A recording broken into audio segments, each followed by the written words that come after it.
Hello, welcome to JQuery tutorials. So hopefully you are enjoying them and you are learning something along the way and discovering the power of JQuery.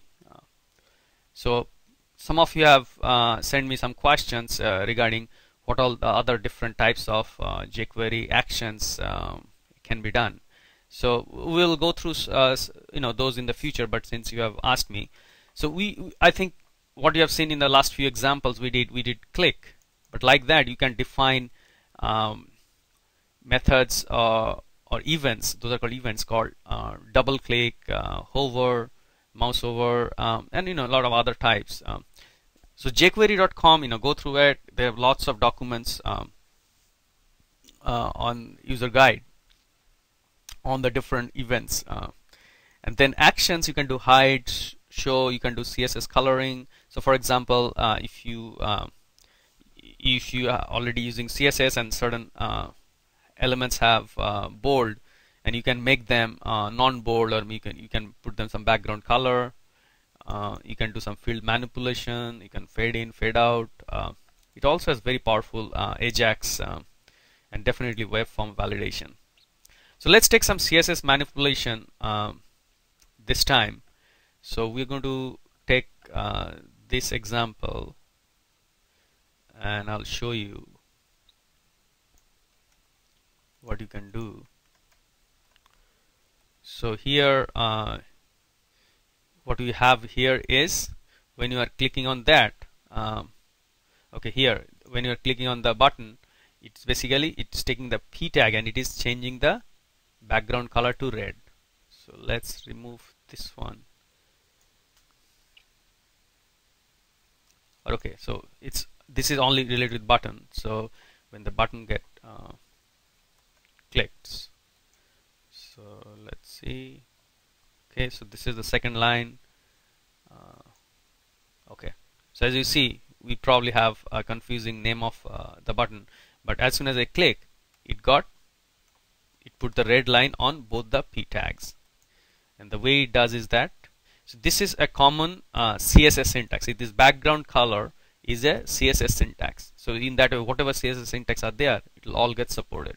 So if you want to play around, if you do yellow,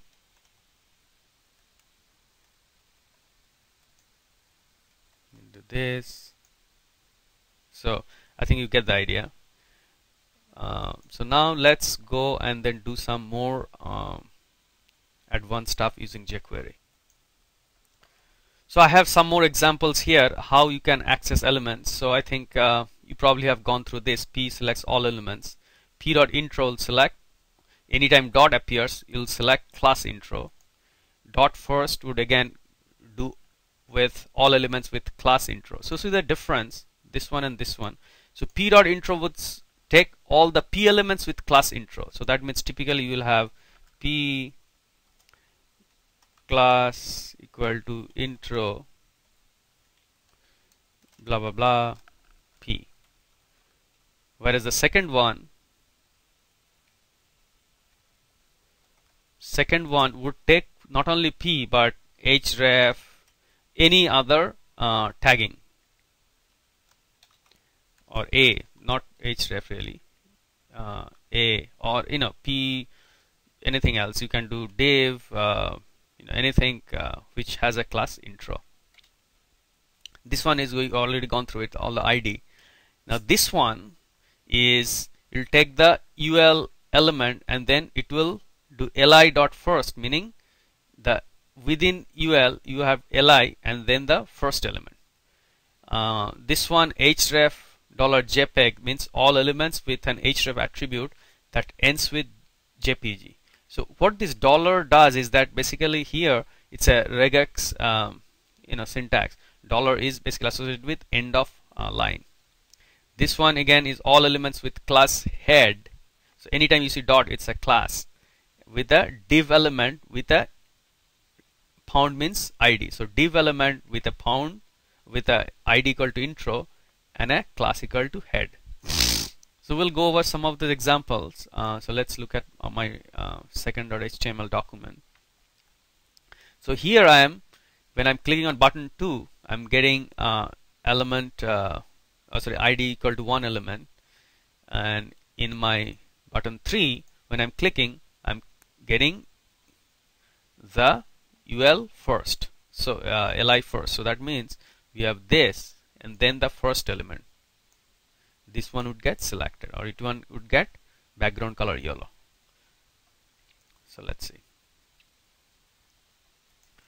Let's save the document. So if you click on button 3, as you see, our first element got selected. I think the rest of the functions we have already gone through it. Background color green. So if it will select element 1, ID 1. So ID equal to 1, ID equal to 1. So let's see what does this does. Okay. Yeah. So anyway, that's pretty much. I think you got a good idea of how different elements can be selected.